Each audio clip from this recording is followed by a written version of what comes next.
avoir une de cheval, perdre sa virginité ou encore être une femme fontaine, c'est 3 expressions qui sont problématiques qu'on utilise tous et toutes au quotidien et je vais vous expliquer pourquoi.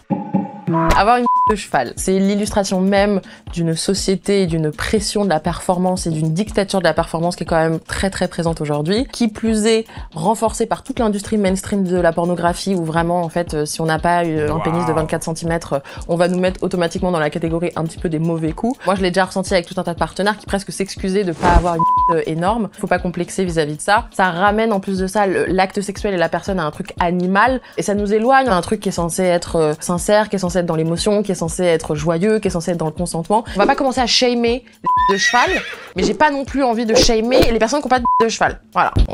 On prend tout le monde. Et tout le monde nous prend. Quid de la femme fontaine ou encore être une femme fontaine? On est dans le parfait exemple de l'objectification des femmes. Nous ne sommes plus une personne, nous sommes des choses. D'autant plus que l'aspect fontaine apporte une dimension complètement spectaculaire au phénomène. Moi, pour avoir échangé avec des centaines de femmes et de personnes qui étaient dans cette situation-là, ils m'ont dit en fait ça vient complexer parce que moi parfois ça ressemble pas du tout à une fontaine, en fait ça ressemble plus à 3 petites gouttes d'eau. Si tu n'y arrives pas et si tu n'arrives pas au stade où en fait c'est une énorme flaque d'eau par terre, c'est pas grave.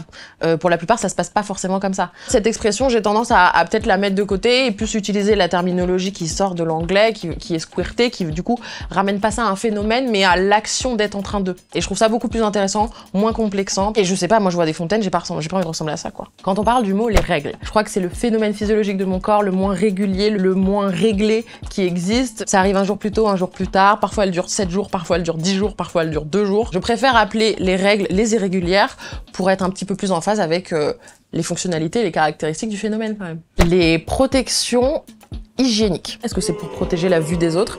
Est-ce que c'est pour protéger les banquettes dans le métro? Est-ce que c'est pour protéger mes draps? Est-ce que je ne sais pas? Est-ce que c'est pour me protéger moi-même de mes propres règles? C'est limite une aisance sociale menstruelle. J'ai plus l'impression que toutes les fois où on a fait des tâches en public, ça nous posait problème. Je sais pas vous, moi quand je fais des tâches chez moi, je me sens pas honteuse. Donc le phénomène c'est véritablement les autres. Hygiénique vient en plus de ça ramener la notion d'hygiène, la notion de saleté.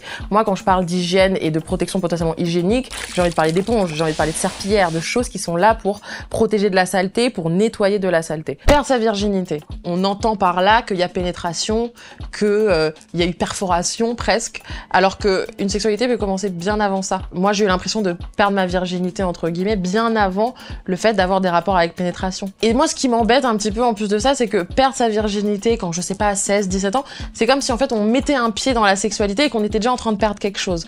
C'est comme si c'était presque une monnaie. C'est ok pour faire partie de cet espace-là et faire partie de cette grande catégorie des personnes qui sont sexuelles maintenant, mais il y a un prix à payer et le prix à payer c'est que tu perds quelque chose. Toi tu perds quelque chose pour la donner à quelqu'un et la personne en plus de ça en face est vachement flattée que tu lui aies offert ta virginité.